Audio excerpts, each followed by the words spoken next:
Diagonal and anti diagonal এরকম shape যদি আমাদের প্রোগ্রামিং করতে হয় তাহলে অ্যাকচুয়াল লজিকটা আমি কি করে করব এটা আমি তোমাদেরকে আজকে বলছি। দেখো, প্রথমত হচ্ছে ডায়াগোনাল যদি হয় তাহলে কিরকম হবে, লাইনটা এরকম হবে, রাইট?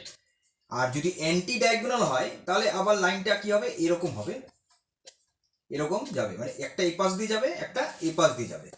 ঠিক আছে, তাহলে প্রথমে আমরা ওয়ান বাই ওয়ান দেখে নিই, তারপরে দুটো কম্বাইন করে একসাথে দেখে নেবো যে একটা এক্স চিহ্ন কি করে আমি ফাইনালি এটাকে কমপ্লিট করব। দেখো, প্রথমত হচ্ছে ডায়াগোনাল। ডায়াগোনাল যদি করতে হয় তাহলে প্রথমে কি করতে হবে, একটা নাম্বার তোমাকে নিয়ে নেবে, তোমরা 5 হোক বা 10 হোক যেভাবে নেবে সেটা কি হবে না, অত বড় সাইজটা আসবে। তাহলে এটা তোমরা, আমি এখানে নাম্বার ইকাল টু 5 নিয়েছি, n equal to 5 for I in range n এর ভেতরে। এইবার এখানে নেস্টেড ফর লুপ তো অবশ্যই লাগবে, একটা i এর আন্ডারে যে চলছে।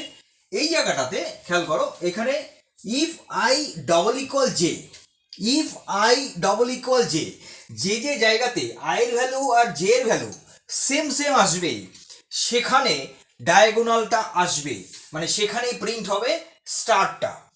ঠিক আছে, আর পরে যে বাইরে প্রিন্ট, এই প্রিন্টটা হচ্ছে নিউ লাইনে যাওয়ার জন্য। এই প্রোগ্রামিংটা অ্যাকচুয়ালি পাইথনে করেছি আমি, এটা জাভাতেও তোমরা করতে পারবে ইজিলি, কোনো অসুবিধা নেই।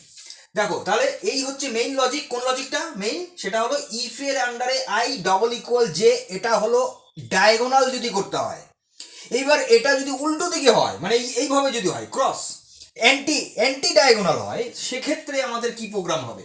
দেখো, প্রথমত আমাদের বলি এইখানে আই প্লাস জে করে দিতে হবে, I plus J, I plus J, I plus J, ঠিক আছে, ইকুয়াল ডবল ইকুয়াল সাইজ, মানে সাইজ মিনস হচ্ছে এখানে এন, সাইজ মিন এখানে হচ্ছে N, N minus one, right? এটা করতে হবে। তাহলে কি বললাম, প্রথমত হচ্ছে ডায়াগোনাল বললাম, যদি আই ডবল ইকুয়াল জে হয় তাহলে হবে ডায়াগোনাল।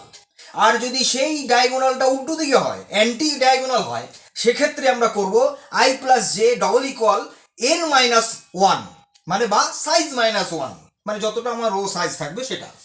এটা করলেই তোমাদের কি হবে, অ্যান্টি ডায়াগোনালটা হবে।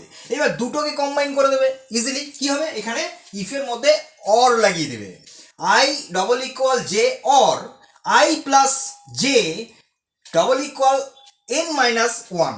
তাহলে কি হয়ে যাবে, এটা ক্রস চিহ্নটা হয়ে যাবে। তাহলে পুরো ডায়াগোনাল অ্যান্ড অ্যান্টি ডায়াগোনাল এবং হচ্ছে এক্স শেপ যদি আমাদের করতে হয়, সেটা আইদার পাইথনে হোক বা জাভাতে হোক, আমরা ইজিলি করতে পারবো।